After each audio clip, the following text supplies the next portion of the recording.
Buenas tardes, mi nombre es Elena María González, soy estudiante de lengua 3. Voy a exponer acerca del análisis de la obra El Montero de Pedro Francisco Bonó y los microcuentos de Dos pesos para Cirilo de Virgilio Díaz Gruñón y Las Vírgenes de Galindo de César Nicolás Penso y por último el poema Ruinas de Salomé Ureña.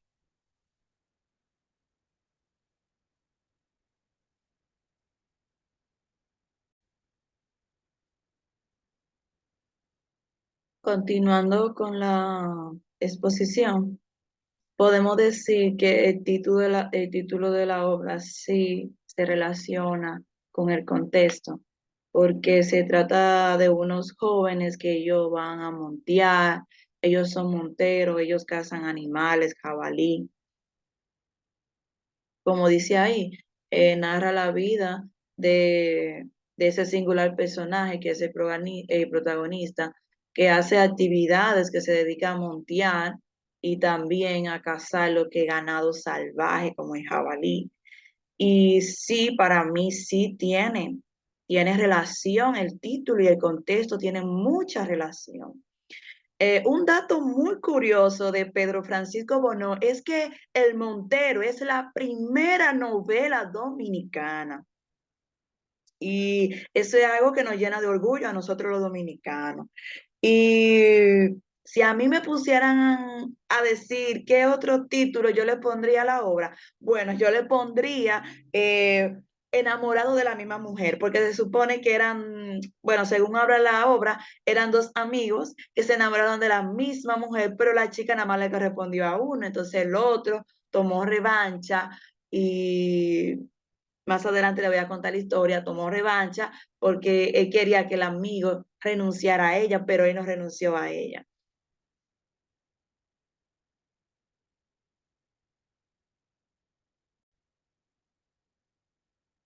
Continuando con la exposición, ahora le voy a hablar acerca de los datos biográficos de ese gran novelista que fue Pedro Francisco Bonó.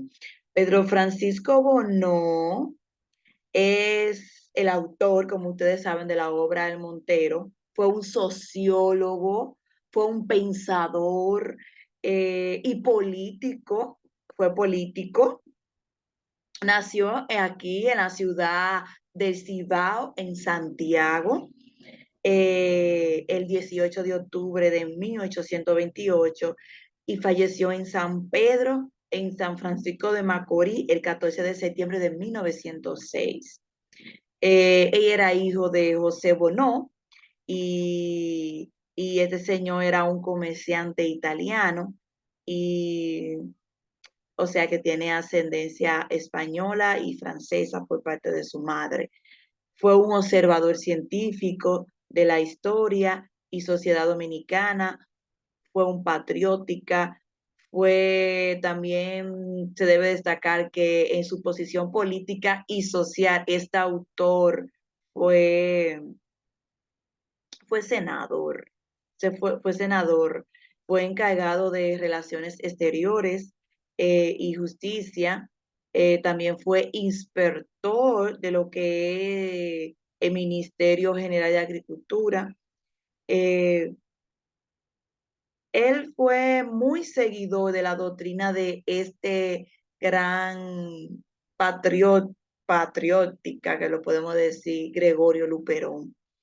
Él era partidario del Partido Azul y rechazó muchas propuestas presidencial en 1884. Por eso, porque era muy seguidor de la doctrina liberal del Partido Azul. Eh, Bono tiene mucho mérito y más mérito con haber hecho esta novela que se llama El Montero, además de ser filósofo, sociólogo, sus apuntes sobre las clases trabajadoras, además El Montero, que fue publicado en 1856, fue una de sus principales obras. Como le mencioné, es la primera obra dominicana. ¿Y qué le puedo decir de bueno? Bono es considerado el padre de la sociología aquí en República Dominicana y el primer interesado en estudiar el pensamiento social dominicano. Eso es Pedro Francisco Bono, un gran orgullo para nosotros los dominicanos.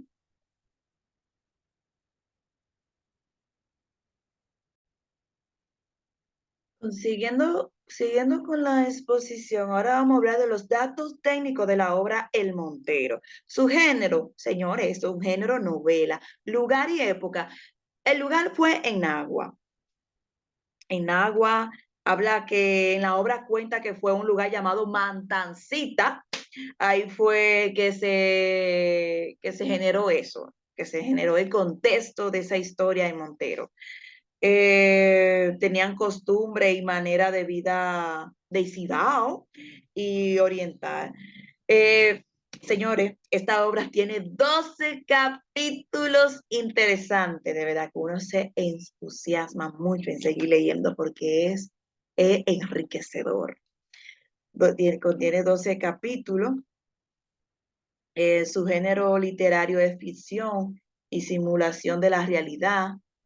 Nivel de lengua y el tipo de lengua, como hablamos nosotros, los ibaeños, de un campo de Mantacita, ya usted se imagina cómo es ese nivel de lengua y el tipo de lengua. El estilo campesino. El autor aquí habla en segunda persona del singular. La voz se dirige al personaje principal, que es Felipe Montero, enamorado de una bella dama y su amigo toma revancha. Por eso, toma venganza. Y pues, ay, ay, ay, le voy a seguir contando. Los valores y los contravalores. Los valores es que tenemos que respetar, porque si ya nuestro amigo se enamoró de una persona y esa muchacha le correspondió, tenemos que respetar. Y entonces eso sería un contravalor lo que hizo, una falta de respeto, o sea, los celos, la envidia, pero se ve el amor como Felipe Montero luchó, aunque su amigo le dijo que no, que renunciara a ella, se ve que hubo amor porque no se llevó de su amigo, sino que lo hizo por el amor de la jovencita. Entonces podemos decir ahí que esos son los valores y los contravalores que se pueden ver. Muy, muy, muy, muy precioso. Eh, el Montero transmite un mensaje, como yo le dije, esa obra se cuenta en una zona rural, una zona campestre, y donde dura la vida. Y podemos decir que ellos, los personajes, están llenos de pobreza, dificultades, pero gozan de una naturaleza hermosa.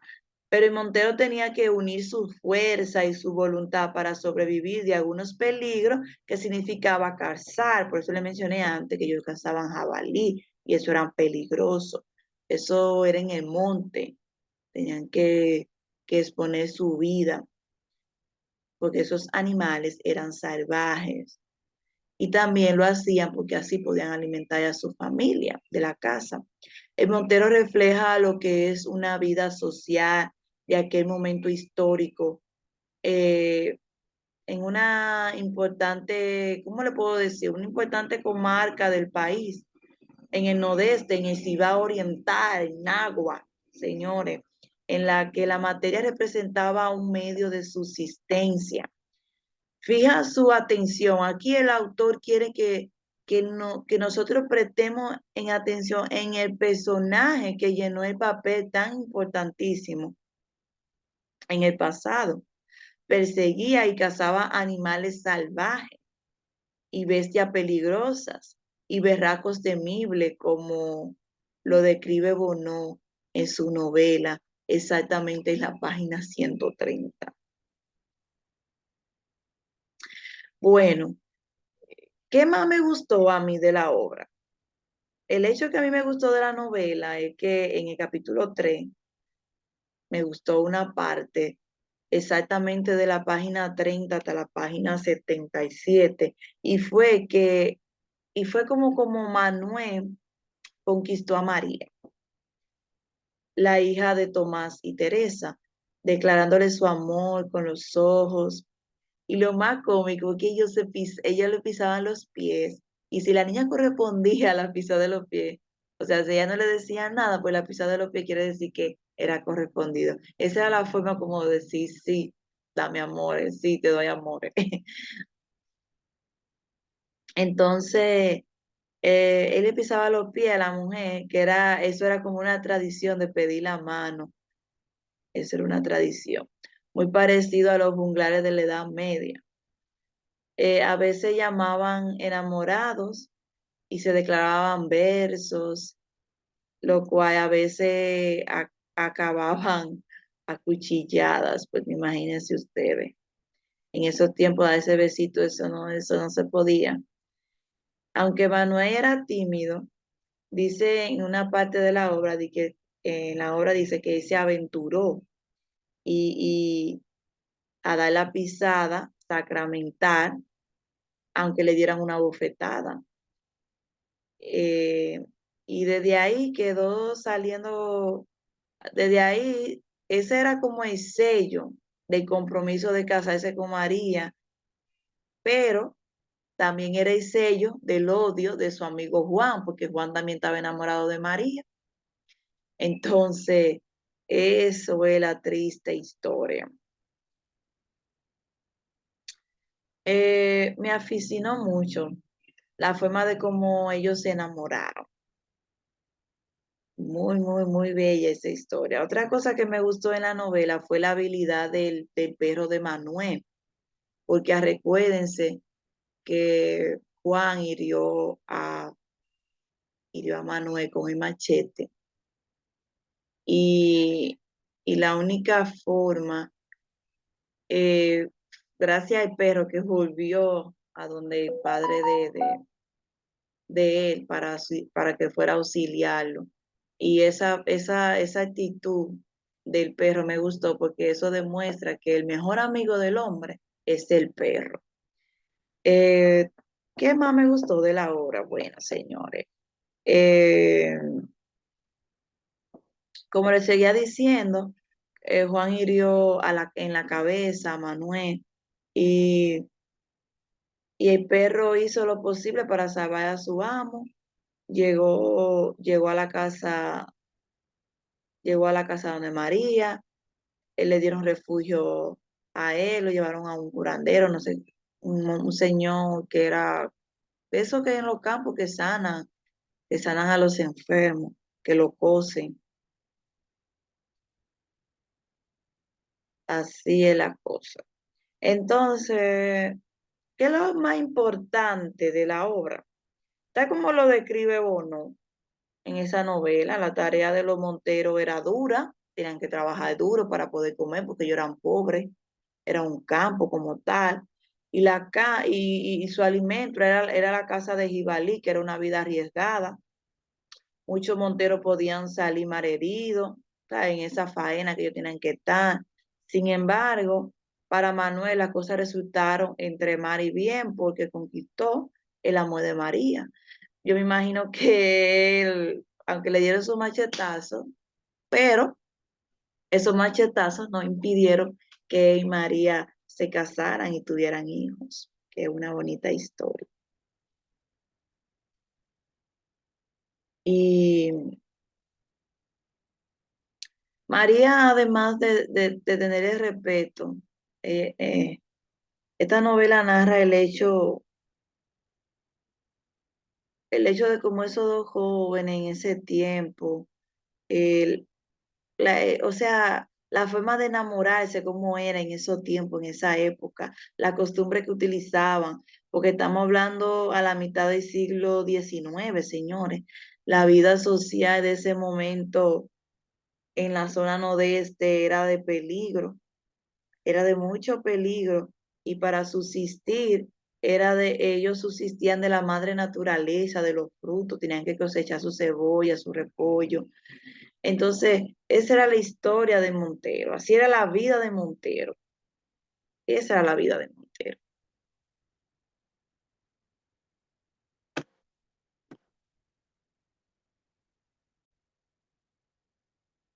Bueno, señores, continuando con con la obra de Montero. Aquí tenemos las palabras de conocida que yo encontré, que para mí yo no sabía qué era. El fandango dice que son 1000 danzas diferentes en un baile cuya posición es un local entre claro y oscuro, dos, cuatro, dos guiras, dos cantores, un triple que haga mucha bulla, y cuando raya el lujo, una tambora. En fin, el fandango es el conocido perico ripiá. Otra palabra desconocida en la obra que yo encontré fue la pavoneada.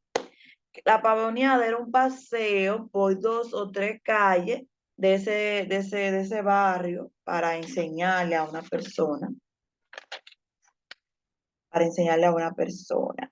Bueno, señores, eh, de la obra, ¿qué le puedo decir? Que esa obra está dividida en 14 capítulos, cada uno de ellos está enumerado en números romanos, eh, tiene relaciones con el contexto, el título. El autor escribe esta historia en tercera persona. Ellos utilizan los recursos literarios. El autor utilizó lo que fue los guiones para indicar una conversación, los signos de admiración, la interrogación. También él utiliza muchos adjetivos. ¿Para qué? Para poder describir los personajes, el contexto, la maravilla del campo, la naturaleza. Eh, esta obra hace mucha conexión con el pasado. La novela de Montero está relacionado con un combate que pasó aquí con Haití y Dominicana. Eso pasó en la frontera. Sabe que allá en la frontera hay unos montes, por eso que Haití le llama tierra alta, porque significa que, sabe, que hay la zona de tierra alta, es una montaña alta. Y allá, hace unos tiempos, en esa época, en la mitad del siglo XIX, siempre había mucho combate con los haitianos en esos montes desde la frontera. Los haitianos querían apoderarse de nuestra tierra dominicana, Señor, y los dominicanos luchamos así como los monteros que habla la obra, luchamos por nuestra patria. Y yo creo que ese nombre es perfecto para la obra de Montero. Eh, para mí pasaron muchos hechos relevantes que a mí me fascinaron muchísimo. Y es que en el capítulo 1 y 2 describe el lugar de las escenas, ¿sabe? Que es en Agua, en un lugar que le llama Mantancita, habla de Juan y Tomás y Manuel. Ya en el capítulo 3 mencionan a María y Manuel, cómo se enamoran, la imprudencia de Juan, que se enamora de ella, sabiendo que ya Manuel la estaba pretendiendo y que ya María le estaba correspondiendo. En el capítulo 4, 5 y 6, Juan y Manuel discuten en el monte solo, pelean con machete, gracias al perro de Manuel, que al verlo herido a Manuel, que Juan le dio en la cabeza con el machete, el perro corrió hacia Tomás a avisarle. Y Juan, perdón, Juan no, perdón, Tomás salió a socorrer a Manuel y lo llevó a donde María, y María le dio auxilio, lo limpió, lo atendió. Dice que duró como 20 días María atendiéndolo. Y después de esos 20 días empezaron los preparativos de la boda. eh, pero ustedes lo que no saben, que, que en los preparativos de la boda, ahí empiezan a describir el lugar, cómo era, pero Juan se apareció en la boda y ya en el capítulo 9 menciona cómo Manuel y María viven un matrimonio feliz con sus hijos y Teresa, Teresa es la madre de María, y ya en el capítulo 10, 11 y 12, María recordó a Juan lo que Juan hizo aquella vez, que macheteó a Manuel, que su papá lo socorrió. María le vino eso en la cabeza ay Dios, me puse a recordar eso. Como una pasadilla se puso a recordar eso. Y Manuel cree, y ellos piensan que Juan está preso y que ya no tienen temor, pero Juan se escapó, señores, de la cárcel.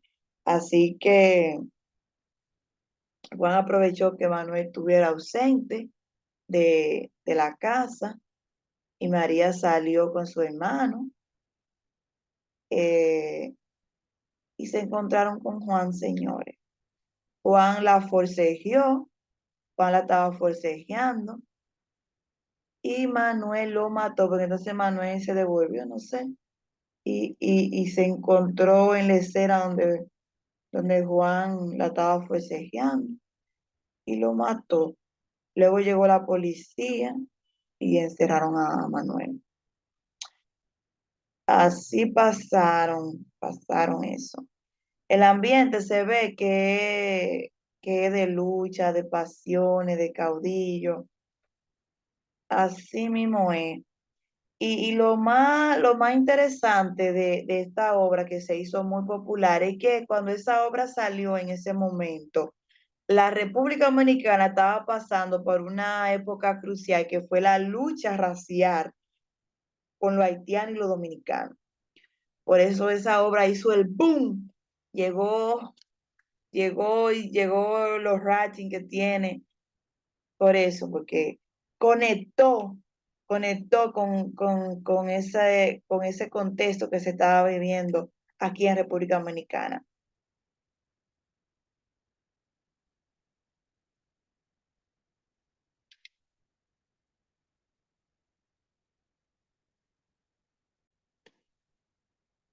Bueno, ya para finalizar con la obra en Montero, ahí podemos ver la representación gráfica de Montero. Vemos detrás de las hojas, vemos a un perro, el amarillo ahí, color amarillo, el perro que es mejor amigo del hombre. Eh, yo quisiera describirle eh, algunas cosas del personaje antagónico que es Juan. Juan odiaba a Manuel porque porque Manuel fue correspondido al amor de María. En cambio, él no fue correspondido. Entonces Juan le pide a Manuel que deje a María para irse feliz con ella y Manuel se rehúsa a dejar a María. Entonces Juan, pero yo no les comenté que Juan asesina a Tomás el día de la boda, porque ahí se le apareció el día de la boda y Juan, Tomás, el padre de María, se interpuso y entonces Juan mató a Tomás y entonces, dado a eso, Juan fue a parar a la cárcel, donde su revancha no terminó ahí, él se escapó y se encontró con María en el monte, forcejeándole ahí, por eso fue que Manuel lo mató. Entonces, mira, al principio Manuel, porque pasaron varios años, porque después ellos tuvieron hijos, antes de ellos tener hijos y casarse, Manuel era un muchacho de 20 años, flaco, ella era un montero, cazador, enamorado de María, era hijo de un amigo de Tomás. Tomás era el jefe de la casa y era el esposo de Teresa y también era el padre de María. Y ya sabemos que Juan sentía celo porque estaba enamorado de María y no era correspondido. Y Manuel se sintió ofendido porque Juan insinuaba en que él era cobarde porque no podía atrapar el jabalí. Entonces Juan odiaba a Manuel desde que supo que Manuel y María ya eran novios y este le dice a Manuel que dejara a María. Yo pienso, como yo les mencioné antes, que la novela en Montero, allá en 1856, el país se encontraba en una fase donde lo que él describió en la obra en Montero reflejaba la época crucial que estaba atravesando la República Dominicana en la frontera, que era la lucha contra los haitianos que querían quedarse con nuestra bella tierra dominicana. Podemos ver la lucha que tenían las tropas dominicanas y la tropa haitiana, en donde estaban ahí, donde se estaban atacando. Ahora voy a pasar a hablar acerca de los microcuentos. de Vigilio Díaz Gruñón, 2 pesos para Cirilo. Ese cuento yo quedé encantada.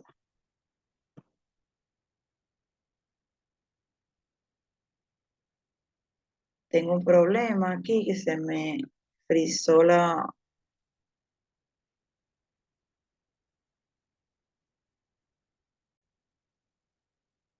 Pues bien, yo les voy a seguir hablando de 2 microcuentos. El primer microcuento son 2 pesos para Cirilo de Vigilio Díaz Grullón. Tengo problemas con la diapositiva que no quiere mover.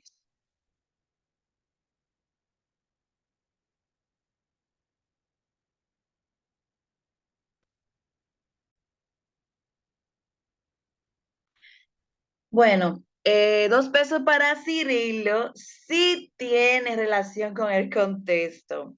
La relación que existe entre ambas partes son aquellos 2 pesos que menciona el título. Y segundo, después en el argumento, estos 2 pesos fueron los conectores de la historia, llegando primeramente a Pedro, luego a José Cabronal, y por medio de las diferentes situaciones de estos personajes, ambos tenían los 2 pesos extraviadamente de la mano de aquel cajero para luego pasar únicamente a la mano de Cirilo, tal y como el título lo dice. Sí tiene relación. Al Vigilio Díaz Gruñón, ese gran santiaguero. Ahí podemos ver la obra. Eh, 2 pesos para Cirilo, 2 pesos para Cirilo. No es una obra así que se encuentra con ese mismo nombre. Esa obra está ubicada dentro de la obra de Niños, Hombres y Fantasma, en el renglón donde dice hombre, hombre. Por eso se lo puse ahí, hombre, un ejemplo, Caí, la rebelión, 2 pesos para decirlo, ahí, dentro de, del capítulo que habla hombre, ahí está la historia de 2 pesos para Cirilo, un cuento que tiene solamente 11 páginas, pero encantador. Ese cuento es fascinante.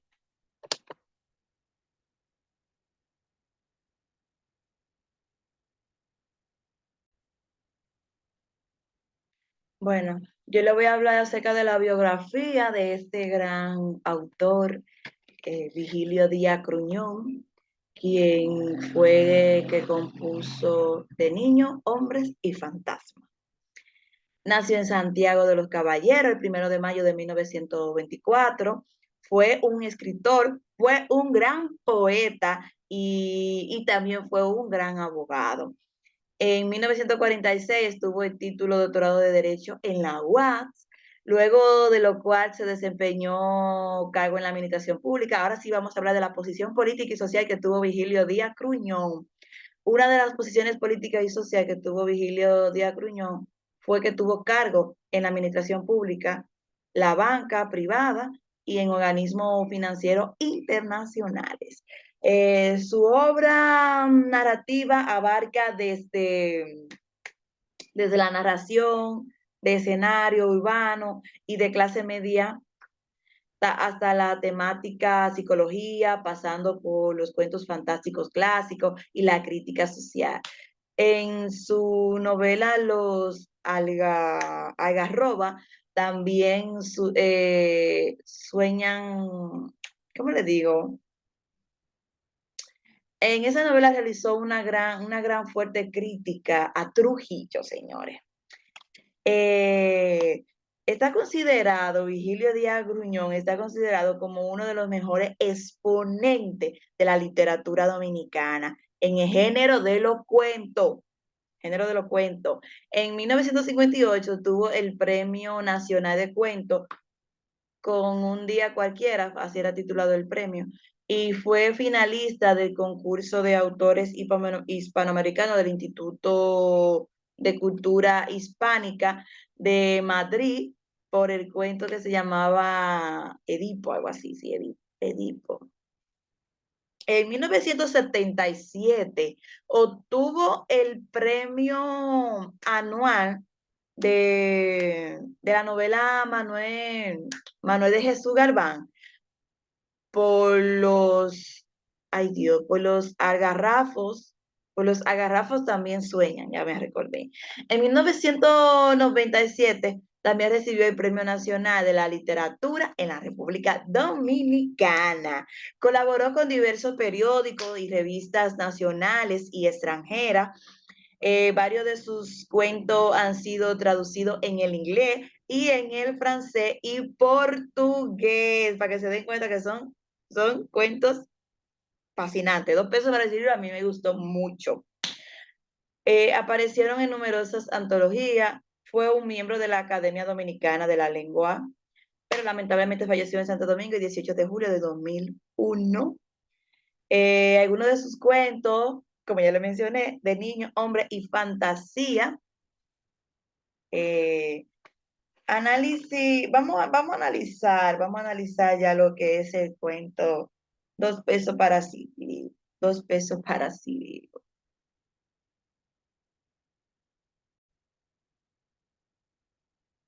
Vamos a hacer el análisis de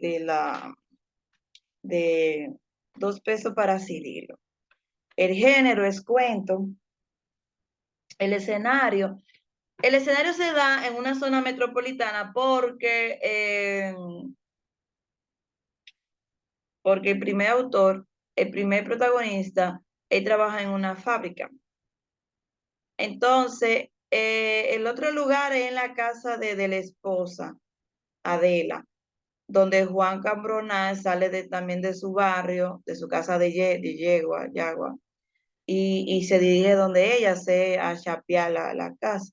También la bodega de Cirilo, ahí también donde van a jugar domino.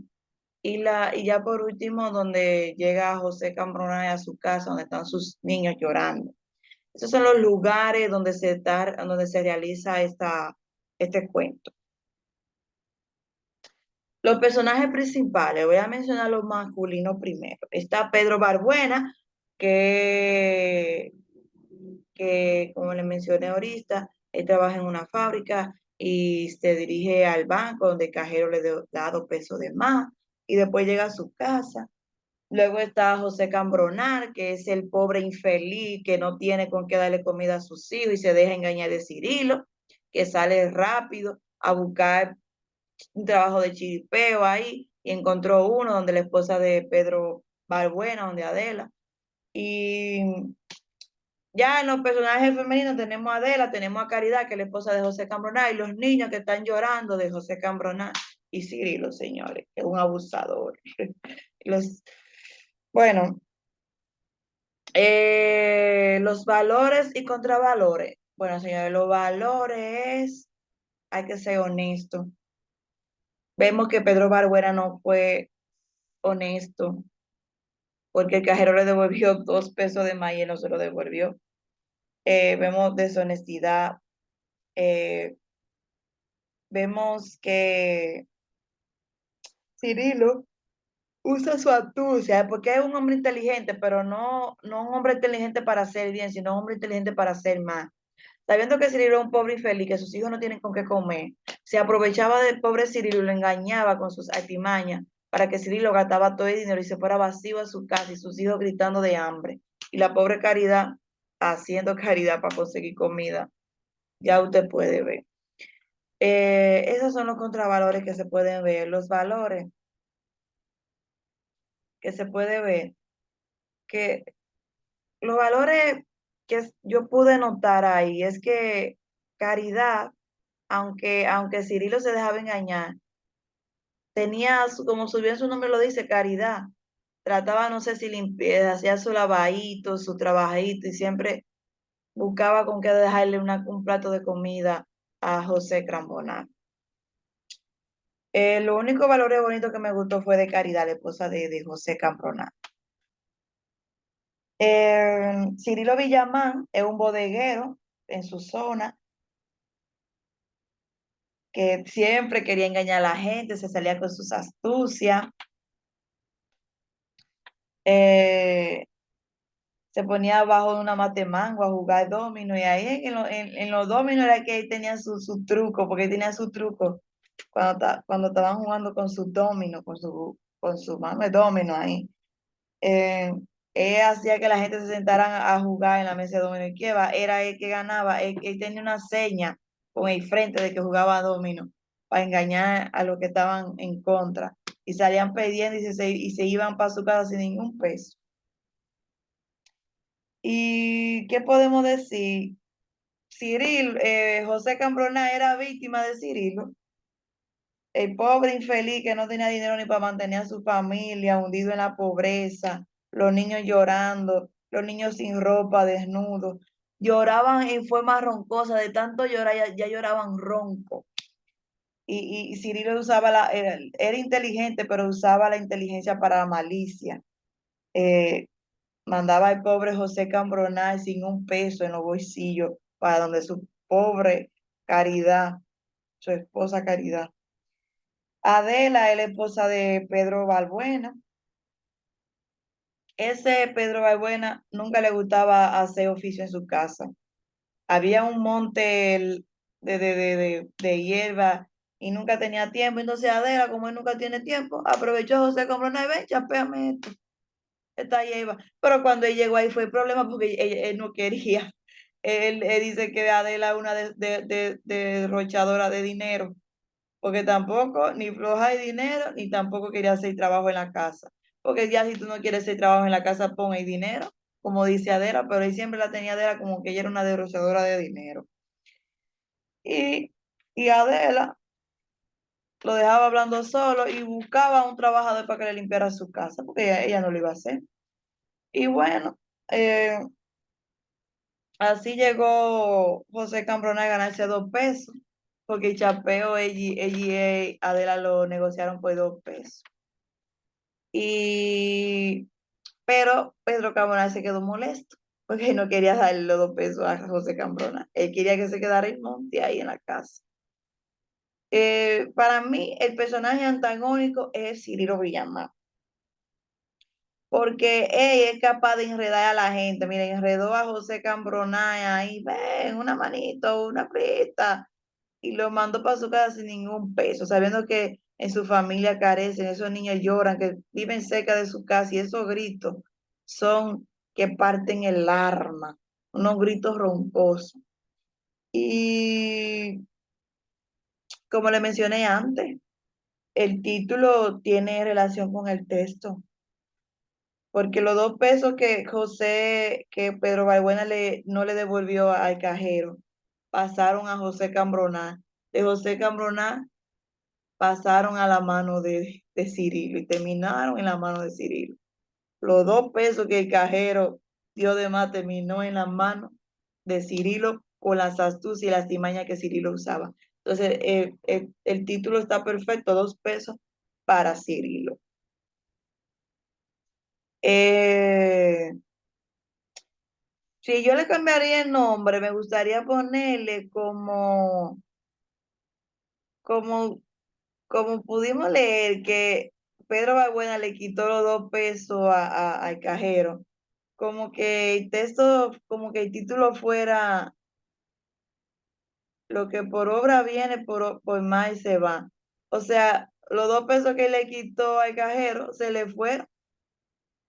Sabrá Dios si no lo hubiese cogido, quizá de la no hubiese contratado a José Cambrona y él se había puesto a limpiar su hierba. Pero circunstancialmente de la vida, como vemos que los 2 pesos que el cajero dio de más, terminó en manos de Cirilo. Ay, padre amado. Si yo si hiciera una simbología a José Cambrona, yo diría que José Cambrona representa la pobreza aquí en la mente. Él no valora a la familia, descuida la manutención de su familia. Él trabaja duro, pero el sudor de él lo termina gozando otro que no es su familia.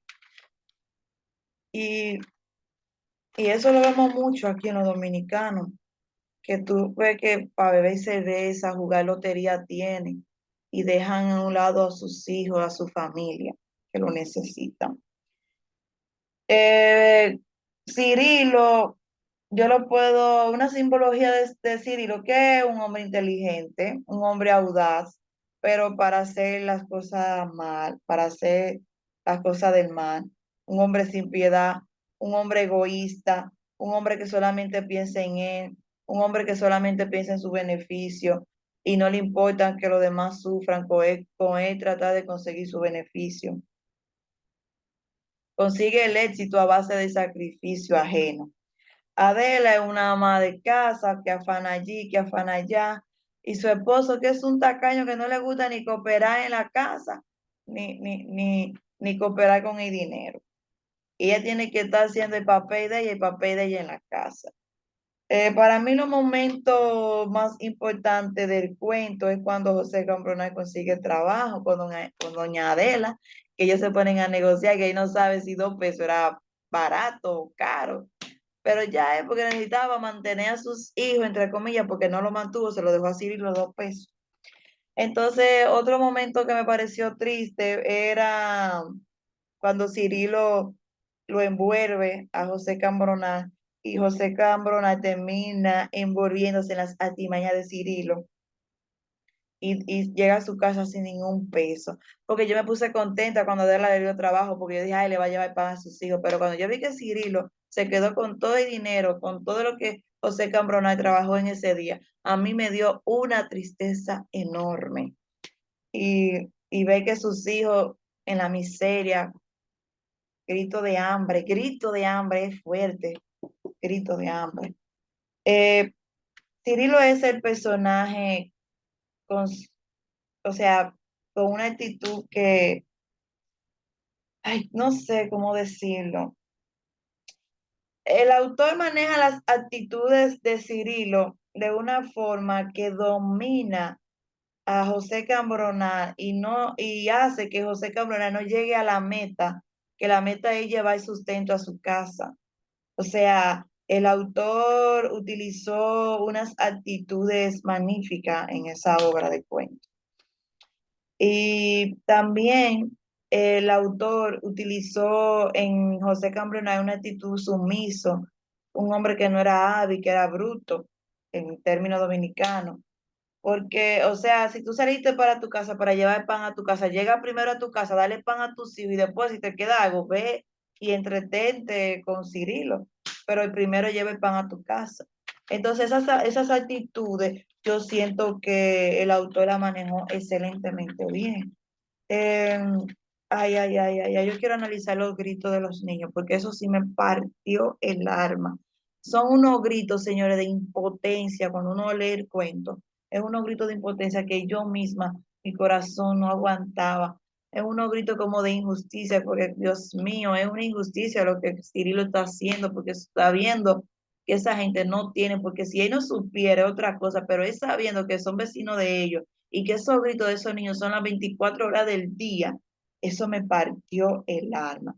Y ya en mi opinión personal, yo quiero decir respecto a la obra de 2 pesos para decidirlo, que en nuestra República Dominicana existen muchos casos así, donde padres son adictos a un juego, a una droga, a un juego casino, y son padres de familia y se envuelven en esos vicios y se olvidan de sus hijos, lo tienen a la deriva, lo tienen desnudo, sí, con hambre, pasando hambre, y de verdad eso me partió el alma.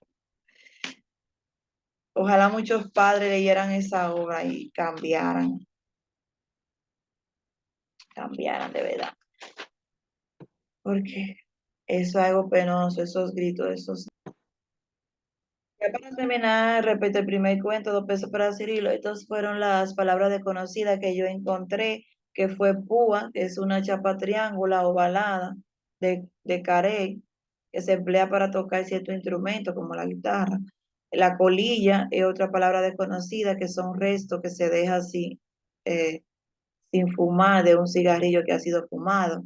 Y la hilera es una serie de personas o cosas colocadas una tras de otra en línea.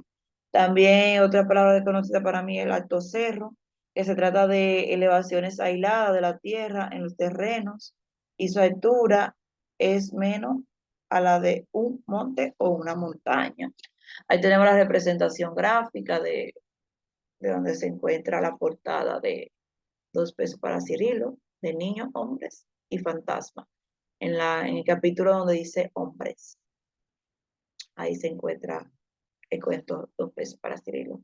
Ahora vamos a pasar a la siguiente obra, que es Las Vírgenes de Galindo, de César Nicolás Penso.